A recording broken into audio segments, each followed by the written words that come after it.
Hello and welcome back to Too Sweet MTG and welcome to this Commander Masterclass. Today we're going to be going over how to build an Aristocrat Commander deck. The aim is that by watching this video, you'll have everything that you need to build an Aristocrat Commander deck, no matter what the Commander actually is. The first thing to go over is what we're actually trying to build. So an Aristocrat Commander deck works a little bit like an engine. It's got different parts that we need to actually make it work. Specifically, an Aristocrat deck is made up of 4 key elements. We have our drain effects, which are cards that drain out our opponents for life whenever a creature dies. The best example of these are cards like Zulaport Cutthroat and Cruel Celebrant. The second important part of the deck is we need a bunch of creatures to actually die. We need creatures to feed to the Organ Grinder so they trigger our drain effects. The third part of the deck is our sacrifice outlets. Yes, I know, things die in Commander, everyone has board wipes, everyone has removal, but these sacrifice outlets let us control when our creatures die, and importantly, they let us control when we trigger our drain effects. There is a fourth part as well that you'll see a lot in these decks and it's worth mentioning, and that is some recursion. As we want our creatures to be dying, having some recursion in the deck will mean that we can get back some key creatures to get its effect all over again. Effectively, they are bonus copies of some of the key cards that we've already gone over. So these are the 4 main things that the deck needs to function and to actually be an Aristocrat Commander deck. How these all work together, and the goal of the deck is to get a bunch of the drain effects into play, or other creatures that give us value when our creatures die. The token makers are the fuel for those drain effects. The sacrifice outlets are what allow us to control when those tokens die and then trigger the drain effects. The reanimation lets us bring back some key token makers or other key effects so that we can keep going on and on again and again to drain out our opponents and win the game. Right, so that is the overview. We know what the deck is trying to do. The next thing we need to do is actually pick our commander. Now, you might already have one in mind, so if you do, just use this to check to make sure that you're on the right lines, as it were. The main thing I would recommend when you are choosing a commander is that the commander needs to help with one of the things that we've gone over, one of the things that the deck wants. So it either needs to be a sacrifice outlet, it needs to worry about drain or damaging our opponents when creatures die, or it needs to boost up that drain and that damage. It could also make us a token board state, for example, or it could provide us with some recursion so we can repeatedly get value out of creatures. What you pick will affect the makeup of the rest of your deck. So for example, if your commander makes a bunch of tokens, you won't need to run as many token makers in the 99 as you'll have one in your hand at the start of the game just sitting in the command zone. The second thing is that the color identity of your commander will affect what cards you're able to play. As a base, I would recommend always having access to black in the deck. Now yes, you can probably build an Aristocrat deck without it, but that's not why 99% of the people are watching this video. My recommendation would just be to run black. It'll make your life so much easier. We'll go over now what the different colors offer you if you are struggling to decide what commander and what colors would suit you best. Firstly, we have red. Red gives you damage dealers, which are nice additions to our drain effects. Some of the best of these you do find in Rakdos, with Mayhem Devil and Judith the Scourge Diva being fantastic examples. Mayhem Devil triggers off of anything being sacrificed, either our stuff or our opponents, and also including things like treasures and fetch lands. Judith is also a mini anthem for our tokens that we've made, so they are both fantastic options. Talking of tokens, red has a bunch of decent token makers as well. A lot of these are on goblins, and those tend to work pretty well in the deck. Red also has one of the best sacrifice outlets out there as well, with Goblin Bombardment. It's both a free sack outlet and it deals damage to something as well. Moving on to white next, and it also has a little bit of everything. We have a bunch of great drain effects in Orzhov, with Cruel Celebrant that we've already mentioned, and also cards like Elias Ilkor, Sadistic Pilgrim. White also has plenty of decent token makers. You have simple cards like Doomed Traveller, up to things like Hallowed Spirit Keeper, or awesome planeswalkers like Elspeth's Sun's Champion. White also has some great sacrifice outlets as well, with Bartolome del Presidio and Cartel Aristocrat as well. White also has some of the best recursion outside of black, with creatures like Revelark or spells like Burial Rites. Moving on to green, now green only really has one drain effect that I can see with Poison Tip Archer, but it does have a ton of token makers with cards like Compy Swarm, Scoot Swarm, and Avenger of Zendikar being just some of the best in all of Magic. Now green doesn't really get that many sacrifice outlets, but it does have a bunch of creatures that sacrifice themselves for some added utility. You have cards like Secure Tribe-Elder, which go and get you a land by sacrificing itself. You also have cards like Cankerbloom and Caustic Caterpillar, which are great bits of interaction. Green and black as a combination in general in these type of decks tend to be a bit more grindy, whereas Rakdos and Orzhov combinations tend to be more aggressive in their game plan. Now you may have noticed I've left blue to last, and that's probably because it's the hardest colour to make work as a traditional Aristocrat style of deck. Basically, it's the weakest at things that the deck wants, like making tokens outside of a Spellslinger deck. It struggles at that. And it also doesn't really help out with any sacrifice outlets or any creature recursion. If you've ended up in blue, it's more likely because you're building like a typal style of deck based around maybe zombies or fairies, as the tribal aspect covers up for the other shortcomings that the deck might have. Those are just the 2 color combinations. When you start going up to 3 or 4 color decks, your deck has access to more tools and more cards. That's all awesome. But then your mana base either gets a little bit worse or at a minimum more expensive. Those are the things to consider when picking your commander. Being honest, as I've said, as long as you're based in black, I think you'll be fine whatever you pick, as you will have plenty of options available to you. Right, so we have our commander. Let's go over the makeup of the deck. We'll give you a bunch of options to run in each section and also tell you how many cards you need to run in a section to make your deck work. One of the specific things about this archetype is that we want as many of the effects that we're running to be on creatures. This is so at a worst case, we can always sacrifice them to help drain out our opponents and win the game. On screen here are all the different sections that we need and roughly how many of each effects that you want in the deck. Now, one thing to note is that if your commander does one of these effects, that section you can run less of because we'll start the game with it basically already in our hand. We'll go through each section now and give you some examples that you can use. The first section to go over is our drain effects. Now, there's a load of different types out there at all different types of mana values. The main thing is I would always recommend the ones that say each opponent are better, and these are the ones I would recommend running first. This is Commander, we want everything to scale. So that's cards like Zulaport Cutthroat, Bastion of Remembrance, Vindictive Vampire, Sir Conrad the Grim, and Dreadhound. These are all fantastic options, all up and down the curve. These importantly drain out each opponent whenever a creature of ours dies. It's scaling to the multiplayer format, which is really good.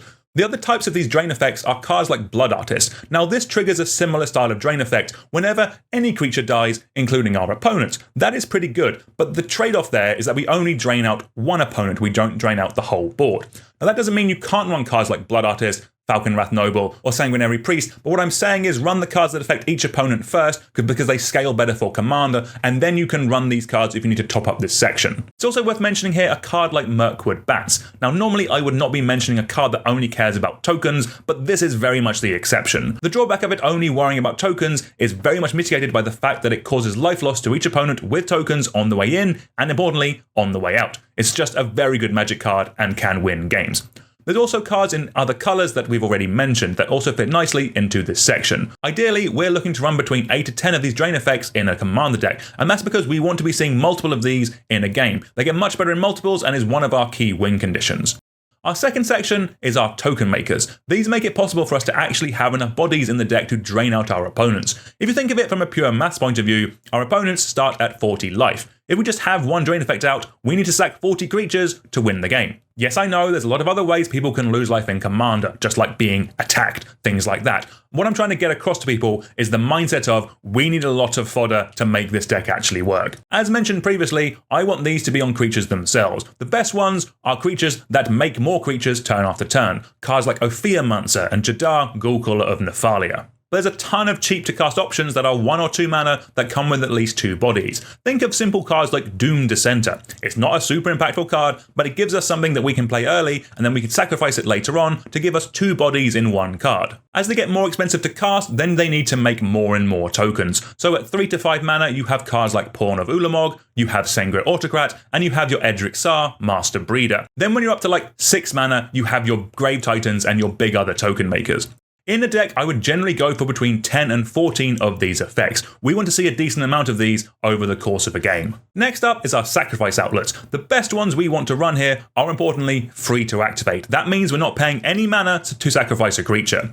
That ability to control the drain is really important. It means we can sacrifice our creatures at the moment that is best for us, like after blocks before damage, or in response to a removal spell. That is why we want them to be free sacrifice outlets. We don't want to leave mana up for this. We don't want to have to pay mana for it. We want to sacrifice our creatures whenever we want, because we need the ability to sacrifice a whole board of creatures at a moment's notice, so we can't be paying mana for that. These sacrifice outlets is actually where the name of the archetype comes from in cards like Cartel Aristocrat and Falconwrath Aristocrat.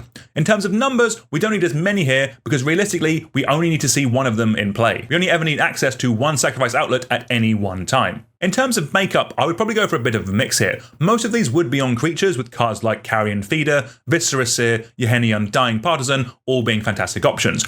And even if you're on a real budget, you have cards like Nantuko Husk and Phyrexian Ghoul as well. But I would merge these creatures with some non-creature sack outlets. Cards like Ashnod's Altar and Phyrexian Altar can help out with our ramp as well, but also importantly, don't die to a board wipe. Recursion will be a small but important section in the deck, something between like 2 to 6 cards here.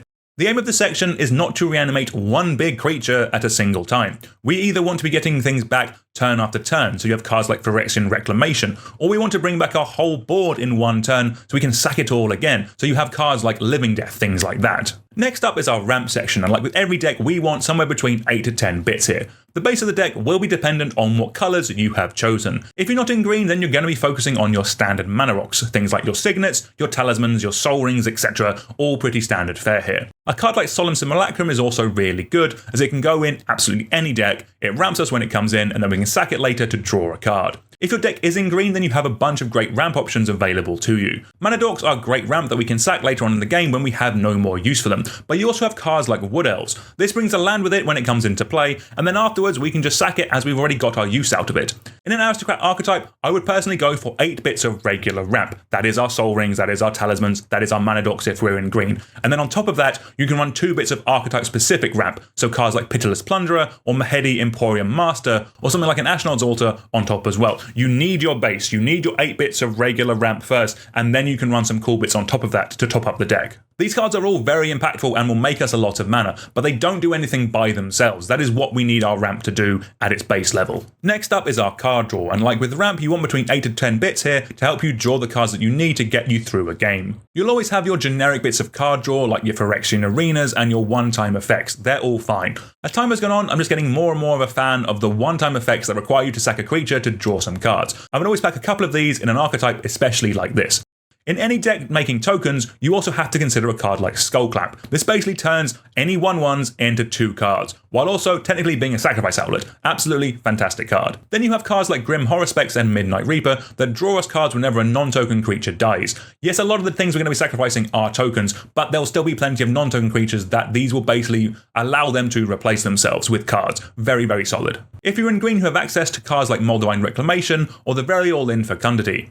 Red has plenty of rummaging effects to top this up, and white has some cards that reward you for when you cast or play small creatures, and believe me, we're going to have a bunch of these in the deck, so this will work really nicely. I don't need to go over how blue can draw cards, it will just do it naturally. Next up is our interaction section, and being as we're based in black, we have plenty of good options for us to choose from. Like with other sections, we'll want to start with effects based on creatures, so you have cards like Ravenous Chupacabra as a perfect example of a card that can come in, answer a threat, and then we can just sack its body later for value. You also have cards like Playcrafter, which comes in and makes everyone sacrifice a creature. Like Edict effects aren't always where you want to be, but if you're getting additional value out of this by maybe drawing a card or draining out your opponents, then they can be worth it. You even have a couple of board wipes on creatures as well, with things like Massacre Worm and Massacre Girl. Other colours have ways of answering creatures that if you're in them, you can also look at running. So white has cards like Solitude, red has cards like Flametongue Kavu. If you're in other colours like green, you also have some great options for taking out artifacts and enchantments that you can also run.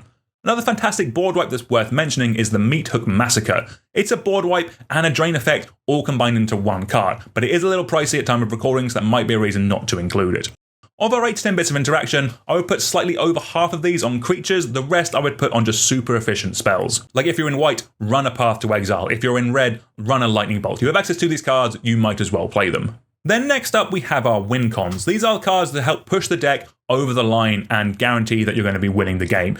Think big, swingy haymakers. Think cards that end games of Magic. First up are cards that I actually kind of hate and don't personally run anymore, but I can't deny that they are strong, so do have to mention them. These are effects like Dictate of Erebos, Grave Pact, and Butcher of Malakir. These all make each opponent sacrifice a creature whenever we sacrifice a creature. If you have any kind of board state, any kind of the engine going, these just take over the game and means our opponents just can't do anything. They're not going to have any creatures on board. Personally, I think these are super miserable, but these are some of the strongest cards that you can run, especially if you're in the mono black build. Let's go over some win cons in some other colours. With red, you have effects that let you steal a whole board of creatures with things like Insurrection. You gain control of every creature on the board, attack your opponents with them, and then sack them all to drain everyone out. In red, you also have one of my favourite pet cards in Vicious Shadows. This says whenever any creature dies, it deals damage to an opponent equal to the number of cards in their hand. And this doesn't care whose creature is dying, you get to pick and deal a bunch of damage to whoever you want. Really fantastic card, it just ends games. In white, we have some Anthem effects. These are ways of turning our creatures into bigger threats so that we can turn them sideways and win that way. You also have some effects that reward us for gaining life off of our drain effects. Green gives you 2 things. Firstly, it gives you overrun effects for that one turn big swing through to win the game, or it gives you an immense amount of grindy value. It's also worth mentioning here that a bunch of combos revolve around having sacrifice outlets in play that you can look to run. I'm not going to go over Reveluck loops in this video or persist loops because it'll make the video way too long, but I will put a link down to them in the description below if you want to check them out and consider running those as well. The last section we need to touch on is utility lands. Basically here, the less colors your deck is, the more you can run as you won't need a bunch of fixing. Here, look for lands that are token makers or sacrifice outlets. There's a bunch of cool options here that you can look at. One of my favorite cards is also in this section, and that's Westbell Abbey. Basically, because I think it's really cool, it makes tokens, it's a sacrifice outlet, and turns into a big flying winner. So that's an overview of the things that would make up a deck. Let's finish up by going over some things to avoid. Like with most commander decks, one way this deck can really struggle is by coming too unfocused. The way I always look at it is your deck wants to do a specific thing. You play cards to help you do that thing. In this deck, it's the sections that we've gone over. It's our drain effects, it's our token makers, it's our sack outlets. There's a whole bunch of other cards that are adjacent to those cards that are tempting to run. For example, we're running token makers. It can be tempting to run cards that specifically care about tokens, like token doublers, for example. But it's important to remember that we're not building a token deck, we're building an Aristocrat deck. So if your commander doesn't care about tokens or doesn't make tokens, these are cards that you want to avoid. They're the extra step removed from what we're trying to do. Another key way this deck can fail is by basically not running enough creatures. The creatures are very much the fuel of the deck. If you get distracted by cool enchantments and artifacts that do cool and interesting things, but don't add to something the deck actually wants and is trying to do, then you will struggle to actually win the game because you won't have enough fuel for your engine to work. Then lastly, with all commander decks, if the curve is too high, you can struggle with consistency. I know a card like Doom Traveler isn't sexy, but it's also 1 mana. You know you can play it nice and early, and even late game, it's still going to do something. It's still at least 2 points of damage. There are plenty of effects that we've mentioned all up and down the curve. What you need to do is focus on the ones that are 2 and 3 mana first. Pack your deck with those so you have plenty of things to do, and then top it up with a sprinkling of higher impactful cards. What this ends up with is a more consistent deck, which means you're not mana screwed. It means you're playing spells. It means you're doing more things in a game of Commander, which ultimately is more fun than sitting there not doing anything. Right, that's going to do it for the video. If you found this masterclass helpful, please consider subscribing to the channel. The more people who are subscribed, the cooler things that we can do, the better it is for everyone. If you like Commander content, there's a ton more deck techs available on the channel. Check them out. There might be something more specific there for you that you'll like. But until next time, I will see you all soon. And goodbye.